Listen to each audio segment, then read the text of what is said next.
जिला बढ़ रहा कोरोना हॉट स्पॉट की ओर। 2 दिनों में बढ़े 10, कुल संख्या हुई 59।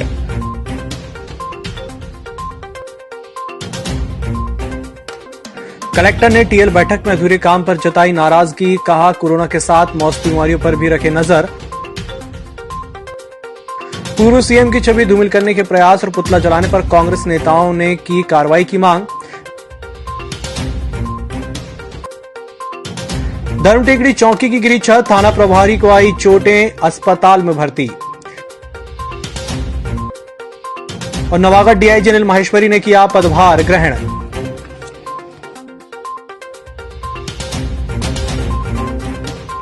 नमस्कार, छिंदवाड़ा लाइव के इस बुलेटिन में आपका स्वागत है। मैं हूं आपके साथ आकाश। अब देखते हैं खबरें विस्तार से। जिले में कोरोना के बढ़ते हुए मामले से जिला हॉटस्पॉट की ओर बढ़ रहा है। 2 दिनों में 10 कोरोना पॉजिटिव मिल चुके हैं। पहला मामला मिले हुए 3 महीने भी पूरे नहीं हुए और अब तक 59 कोरोना पॉजिटिव हो चुके हैं, जिसमें 30 सक्रिय व्यक्तियों का जिला अस्पताल के आइसोलेशन वार्ड में इलाज चल रहा है। पॉजिटिव पाए गए 59 व्यक्तियों में से 2 व्यक्तियों की मृत्यु हुई है और 27 व्यक्ति स्वस्थ हो चुके हैं।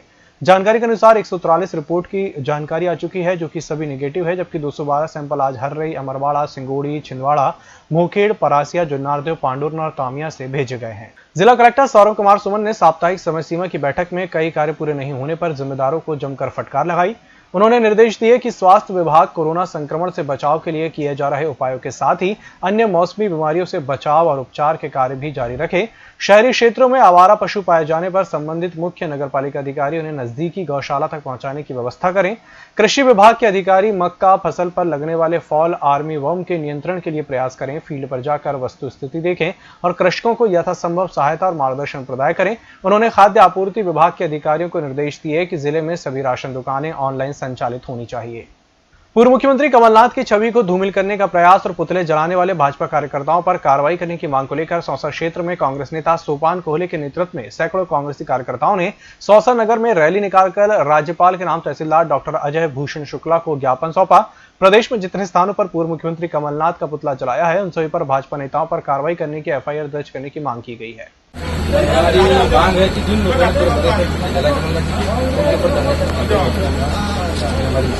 मैं आपकी बात को अभी पहुंचा, आप रिसीविंग ले लीजिए, आप अपनी बात रखिए। तहसील कार्यालय में सांकेतिक धरना दिया। भाजपा मध्य प्रदेश भाजपा द्वारा आदरणीय कमलनाथ जी के प्रदेश पर पुतले जलाए गए, इसकी हम घोर निंदा करते हैं। कमलनाथ जी एक ऐसा व्यक्तित्व है जिन्होंने पूरे छिंदवाड़ा जिले का, साथ ही पूरे देश का विकास किया। हमेशा कमलनाथ जी गरीबों की, आम जनता के दुख सुख में रहते हैं। ऐसे नेता के पुतले जलाना निंदनीय है। वो नेता एक पूजनीय नेता है, जिसने हमेशा गरीब, किसान, मजदूर सबकी बात की। कमलनाथ जी वही नेता है जिन्होंने किसानों का कर्जा माफ किया, युवाओं को रोजगार दिया। 15 महीने के शासन में बीजेपी कमलनाथ जी से इतनी डर गई है कि विपक्ष के पुतले कमलनाथ जी के बीजेपी द्वारा जलाए जा रहे हैं। यह घटना निंदनीय है। हम लोग इसका पूर्ण तरीके से विरोध करते हैं। शहर वितरण केंद्र पुराना पावर हाउस से संबंधित उपभोक्ता के लिए 30 जून 2020 को बिजली बिल से संबंधित शिकायतों के निराकरण के लिए शिविर का आयोजन किया गया है। शिकायतों का तत्काल निराकरण किया जाएगा। दिनांक 7 जुलाई को शेष शिकायतें जिनका निराकरण तत्काल नहीं हो सका है, उनके लिए फॉलोअप शिविर लगाया जाएगा। शिविर सुबह 11 बजे से शाम 4 बजे तक आयोजित होगा। आपको बता दें कि बिजली बिलों में सुधार के लिए जिले भर में शिविर लगाए जा रहे हैं, जो कि 26 जून से शुरू है। परासिया में अवैध रेत कारोबार को लेकर न्यूटन चौकी क्षेत्र अंतर्गत युवक जयंत राय के ऊपर जानलेवा हमला करने का मामला प्रकाश में आया है। बताया जा रहा है कि शनिवार शाम तकरीबन 6 बजे छिंदवाड़ा से लौटते समय आरोपी ताहिर खान द्वारा जयंत राय पर देशी कट्टे से हमला किया गया। जानकारी के अनुसार न्यूटन चौकी क्षेत्र अंतर्गत बड़े पैमाने पर रेत का अवैध कारोबार हो रहा है। हालांकि 3 बार प्रयास करने के उपरांत भी कट्टा नहीं चला, जिसके कारण जयंत राय को वहां से निकलने का मौका मिल गया। पुलिस द्वारा आरोपी ताहिर खान को मौके से गिरफ्तार कर लिया गया है। पुलिस द्वारा मामले की विवेचना की जा रही है। जब मेरे पास आया, मैं चौकी प्रभारी महोदया से बात कर रहा था और उसी समय मैंने इन्हें बता दिया था कि मैडम तारीफ आ चुका है और ये मेरे ऊपर जान से मारने की कोशिश कर रहा है। इसके पास बंदूक है, मुझे गोली चला रहा है मेरे ऊपर। ये घटना सारी है और ये रेत का व्यवसाय को लेके और चौकी प्रभारी महोदया की जानकारी में थी सारी बात। लेकिन इनका पुराना कुछ आपसी विवाद है, उस विवाद को लेकर के घटना होना और प्रथम दृष्टया पाया जा रहा है। लगातार रेत का सर मामला न्यूटन के अंदर में चलता रहता है और ये विगत कम से कम 3 महीनों से ही चल रहा था और अवैध भंडार भी वहाँ पर है सर रेत का। ऐसा है कि इस क्षेत्र में अवैध रूप से रेत के जो परिवहन किए जाते हैं, उस पर पुलिस द्वारा लगातार कार्रवाई की जा रही है। अपन विशेष रूप न्यूटन नहीं कहेंगे कि न्यूटन ही क्षेत्र है, पूरे क्षेत्र में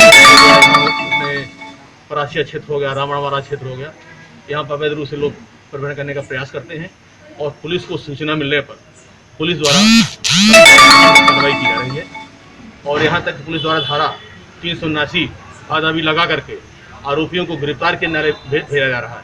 कुंडीपुरा थाना के अंतर्गत आने वाले धर्मटेकड़ी चौकी में अचानक छत गिर गई, जिसमें चौकी प्रभारी को गंभीर चोटें आई हैं, जिनका प्राइवेट हॉस्पिटल में इलाज चल रहा है। उन्हें 5 टाके भी लगे हैं। चौकी प्रभारी महोदय अपने कक्ष में बैठे थे और हम कंप्यूटर पर काम करवा रहे थे। 12 बजे करीब अचानक छत गिर गई, जिससे उनको सिर में लग गया, 5 टाके लगे हैं। अभी आनंद हॉस्पिटल में भर्ती है। डीआईजी कार्यालय में नवागत उप पुलिस महानिरीक्षक अनिल माहेश्वरी ने पदभार ग्रहण किया। माहेश्वरी इससे पहले उप पुलिस महानिरीक्षक भोपाल में पदस्थ थे, जहां स्टाफ द्वारा पुष्पगुच्छ भेंट कर उनका स्वागत किया गया। महिलाओं की सुरक्षा और समाज के कमजोर वर्ग की सुरक्षा पर मेरा विशेष फोकस रहेगा। नगर की यातायात व्यवस्था सुधारने के लिए भी मैं कोशिश करूंगा। इसके अतिरिक्त पुराने अपराधों का जो निराकरण नहीं हो पाया है, उनके निराकरण की दिशा में प्रयास करेंगे। पुलिस और जनता के बीच में यद्यपि अब काफी अच्छे संबंध होते जा रहे हैं, लेकिन इन संबंधों को बेहतरी की ओर ले जाने की भी कोशिश हम करेंगे। दिल्ली सरकार के फैसले के बाद अब मध्य प्रदेश सरकार ने भी प्रदेश भर में सभी स्कूलों को 31 जुलाई तक बंद रखने का निर्णय लिया है। सोमवार को स्कूल शिक्षा विभाग ने इस संबंध में दिशा निर्देश जारी कर दिए हैं। आपको बता दें कि कोरोना संक्रमण के चलते स्कूल शिक्षा विभाग ने 30 जून तक स्कूल बंद रखने का निर्णय लिया था, जिसके बाद प्रदेश में बढ़ते कोरोना संक्रमण से एहतियात के तौर पर विभाग ने स्कूल बंद की तारीख में बढ़ोतरी करते हुए 31 जुलाई 2020 तक स्कूलों को बंद रखने के आदेश जारी कर दिए हैं। हालांकि स्कूलों की ऑनलाइन पढ़ाई की गतिविधियां पूर्व के अनुसार ही जारी रहेंगी। महिलाओं को आत्मनिर्भर और सशक्त बनाने के लिए जिले में मध्य प्रदेश डे राज्य ग्रामीण आजीविका मिशन कलेक्टर सौरभ कुमार सुमन और जिला पंचायत के सीईओ गजेंद्र सिंह नागेश के मार्गदर्शन में निरंतर कार्य कर रहा है। इसी कड़ी में आजीविका मिशन के माध्यम से जिले के आदिवासी बाहुल्य क्षेत्र बिछुआ विकासखंड की ग्रामीण महिलाएं आत्मनिर्भरता और महिला सशक्तिकरण की मिसाल प्रस्तुत कर रही हैं। कोविड-19 कोरोना वायरस महामारी के दृष्टिगत देशव्यापी लॉकडाउन के दौरान इन महिलाओं ने mask, sanitizer, scarf, apron, kitchen apron, साबुन आदि का निर्माण कर जहां एक और लगभग 7 लाख रुपए से अधिक की आय प्राप्त कर आर्थिक रूप से सुदृढ़ हुई है। वहीं दूसरी ओर उन्होंने आज बैंक की स्थापना कर अन्य जरूरतमंदों की मदद भी की है। नागपुर बैतूल एक्सटेंशन सड़क का निर्माण कार्य जारी है, जिसमें पीडब्ल्यूडी के ठेकेदार ने लापरवाही पूर्वक कार्य करते हुए पानी निकासी की व्यवस्था नहीं की, जिससे मोहखेड़ के ग्राम महलपुर ग्राम के दर्जन भर दुकानदारों की दुकानों में पानी भर गया। एक तरफ कोरोना की चपेट से दुकानदार वैसे ही परेशान था, अब इस तरह की लापरवाही के कारण दुकानदार भड़क गए। गुस्साए दुकानदारों ने उमरा नाला सांवरी सड़क मार्ग जाम कर दिया। आनंद फानंद में पुलिस को घटनास्थल पर पहुंचकर मोर्चा संभालना पड़ा। मान मनौवल के बाद पुलिस दुकानदारों को समझाकर वापस करने में सफल हो पाई। आज तो स्थिति संभल गई, लेकिन आगे भी इस तरह की स्थिति निर्मित होना तय है। तब क्या प्रशासन इसे काबू कर पाने में सफल हो पाएगा, ये देखने लायक विषय होगा। कलेक्टर एवं जिला दंडाधिकारी सौरभ कुमार सुमन ने सोमवार को जारी एक आदेश में एक बार फिर जिले के लोगों को याद दिलाया है कि विवाह और शोक सभाओं में अब भी 50 और 20 लोगों की संख्या निर्धारित है, जिसका उल्लंघन नहीं किया जाना चाहिए। उन्होंने कहा कि संभव हो तो सभी सामूहिक आयोजन खुले में ही होने चाहिए। एसी का तापमान 24 डिग्री सेल्सियस से कम नहीं होना चाहिए और जो भी पॉजिटिव व्यक्ति के संपर्क में आए उन्हें 14 दिन के अंतराल में किसी भी आयोजन में शामिल नहीं होना चाहिए। इसी के साथ बुलेटिन वक्त चला एक छोटे से ब्रेक का, जल्द हाजिर होंगे। ग्राहकों को उत्कृष्ट सेवाएं प्रदान करने के लिए लगातार दूसरी बार रॉयल प्लैटिनम अवार्ड से सम्मानित Maruti Suzuki dealer Kamthi Motors corona से आपकी सुरक्षा को देखते हुए लेकर आए हैं घर बैठे मारुति कार की सर्विसिंग की सुविधा। Kamthi Motors service on wheel SOW की सुविधा के साथ एक ऐसा सर्विसिंग व्हीकल जिसमें car lifting, washing, oiling, greasing के साथ साथ कंप्लीट सर्विसिंग की सुविधा प्रशिक्षित स्टाफ के साथ उपलब्ध। सर्विसिंग के लिए संपर्क करें mobile 9111 488 444, mobile 9285506132, 8929400541। Kamthi motors, Nagpur road, Chhindwara. Break के बाद एक बार फिर से आपका स्वागत है और बढ़ते हैं अगली खबर की ओर। विकासखंड चौरी में पेंच नदी का मोहरी घाट रेत उत्खनन का अवैध गढ़ बन गया है। यहां पंचायत के नाम पर मिली अनुमति के बाद करीब 300 से ज्यादा ट्रैक्टर ट्रॉली से रेत भरकर निकल रही है। हैरानी की बात तो यह है कि यहां रात और दिन दोनों वक्त नदी का सीना छलनी कर रेत निकाली जा रही है, लेकिन इस मामले में जिम्मेदार अधिकारियों द्वारा कार्रवाई को लेकर कोई कदम नहीं उठाए हैं। शिक्षिका किरण सोनी की पहल पर मूक बधिर दिव्यांग बेटी सुनीति सोनी के विवाह में मदद करने के लिए स्वर्णकार बहनें आगे आईं।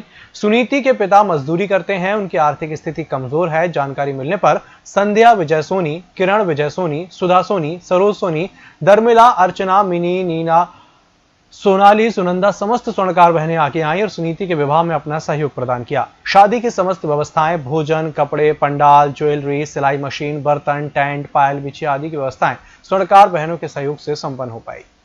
विगत दिनों हमारा एक वर्ष पूर्व इनसे परिचय हुआ। पता चला इनकी 4 बेटियां हैं, 3 मूक बधिर हैं। उस समय हमने इनको बोला था कि आप जब भी बेटी की शादी करेंगे तो हम लोगों को सूचित करेंगे। इन्होंने सूचना दी और हमारा स्वर्णकार महिला मंडल आगे आया और हम लोगों ने तन मन धन से इनकी मदद की। और ये बेटी भी जिस तरह और बेटियां बड़े गर्व के साथ ससुराल जाती हैं, इसी तरह ये बेटी भी सब जो इसको जरूरतें थी वो जरूरतों के साथ विदा होगी। स्थानीय गर्ल्स कॉलेज की छात्राओं ने एमएससी मैथ संकाय की पुनः जांच की मांग को लेकर छात्र संघ ने युवा कांग्रेस नेता सौरभ ठाकुर के नेतृत्व में कलेक्टर पहुंचकर ज्ञापन सौंपा।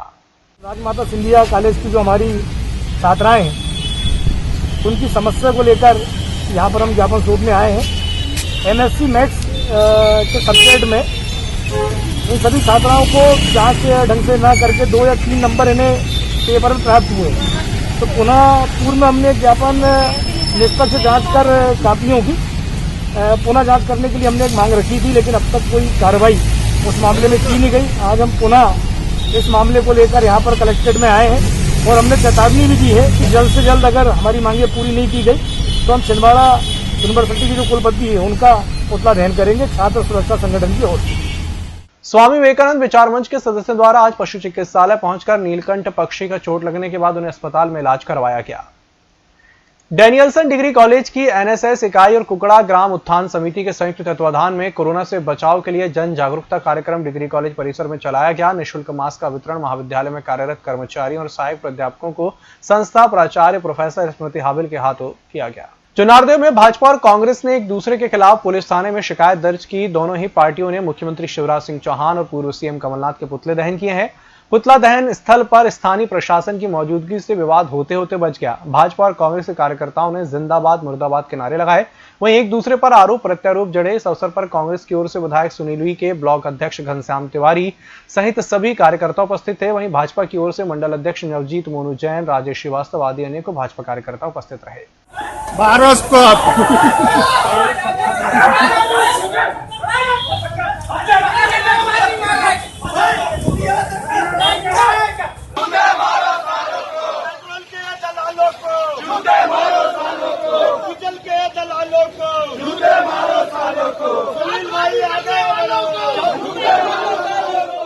देश के संस्कृति और पर्यटन मंत्री प्रहलाद पटेल का जन्मदिवस चुनारदेव के भाजपा कार्यकर्ताओं ने सेवा दिवस के रूप में मनाया। भाजपा ने काली मंदिर प्रांगण में स्थित पंचमुखी हनुमान मंदिर में सुंदरकांड का पाठ कर आरती पूजन कर केंद्रीय मंत्री प्रहलाद पटेल को लंबी आयु के लिए प्रार्थना की। बाद में काली मंदिर प्रांगण में फलदार पौधे का रोपण कर मिष्ठान वितरण किया।